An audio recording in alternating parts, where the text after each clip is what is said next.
Case పెట్టి life నాశనం చేసిందని మహిళను నరికి చంపిన మాజీ భర్త అట. ఎక్కడ జరిగింది ఇది? హైదరాబాద్ వనస్థలిపురంలో జరిగింది. మృతురాలు 3 నెలల గర్భిణి. ఇద్దరు సాఫ్ట్వేర్ ఉద్యోగులే. 2 ఏళ్ల క్రితమే విడాకులు కూడా తీసుకున్నారట. మరి విడాకులాయే అయిపోయాయి, కథమాయ, ఇంకేమన్నా లొల్లి ఏముందిగా. మరి ఇప్పుడు ఆమెను చంపి మళ్ళీ జైలుకి పోవాల్సిన పరిస్థితేనే. ఇప్పుడు ఈ మొత్తం జీవితం ఇంకా నాశనం అయిపోయింది కదా. ఈ అమ్మాయి సునీత అట, వీడు మహేష్. ఎంత ఘోరం చూడండి అసలు. ఇగో ఇక్కడ కూడా రాసినారు. తనకు విడాకులు ఇచ్చి రెండో పెళ్లి చేసుకుందని మాజీ భార్యను కిరాతకంగా హత్య చేసిన సాఫ్ట్వేర్ ఇంజనీర్. విదేశాలకు వెళ్లేందుకు వీసా రాకుండా చేసిందని కక్ష. కేసు ఉంది కదా, రాదు. ఇంట్లోకి చొరబడి కత్తితో పొడిచి ఘాతుకం. హైదరాబాద్ వనస్థలిపురంలో దారుణ ఘటన. మృతురాలు 4 నెలల గర్భిణి. నిందితుడి అరెస్ట్.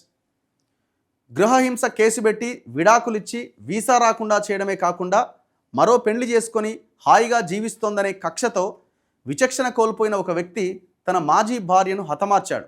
పథకం ప్రకారం పట్టపగలే ఆమె నివసిస్తున్న ఇంట్లోకి ప్రవేశించిన ఆ వ్యక్తి 4 నెలల గర్భిణి అని కూడా చూడకుండా కత్తితో దారుణంగా పొడిచి చంపేశాడు. ఈ ఘటన హైదరాబాద్లోని వనస్థలిపురం పోలీస్ స్టేషన్ పరిధిలో బుధవారం చోటు చేసుకుంది. స్థానికులు, పోలీసులు తెలిపిన వివరాల ప్రకారం పెద్దపల్లి జిల్లా మంథనికి చెందిన దేవరకొండ మహేష్ 32 సంవత్సరాలు. మహారాష్ట్రలోని చంద్రపురి జిల్లా బల్లాపూర్ మండలం తిలక్ వార్డుకు చెందిన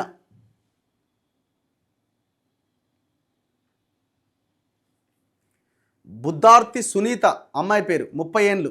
2022లో పెద్దల సమక్షంలో పెళ్లి చేసుకున్నారు. కెనడాలో సాఫ్ట్వేర్ ఉద్యోగి అయిన మహేష్ సునీతను కెనడాకు తీసుకుపోయింది. పెళ్ళైన 45 రోజుల తర్వాత నుంచి ఇద్దరి మధ్య మనస్పర్ధలు వచ్చినాయి. భర్త వేధింపులు భరించలేకపోయిన సునీత కెనడా పోలీసుల సహాయంతో స్వదేశానికి వచ్చింది. మహారాష్ట్రలోని బరంపురం పోలీస్ స్టేషన్లో మహేష్ పైన గృహహింస కేసు పెట్టి విడాకులు కావాలని ఆ ఫిర్యాదులో పేర్కొన్నది. 2024లో పెద్దల సమక్షంలో మహేష్, సునీత దంపతులు విడాకులు తీసుకున్నారు.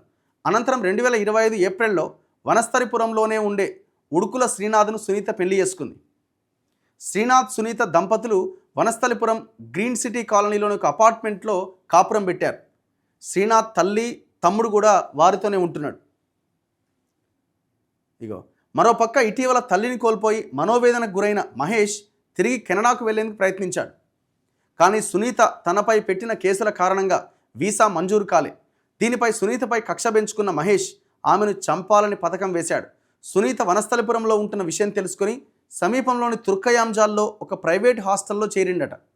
అంటే ప్లాన్ వేసిండు.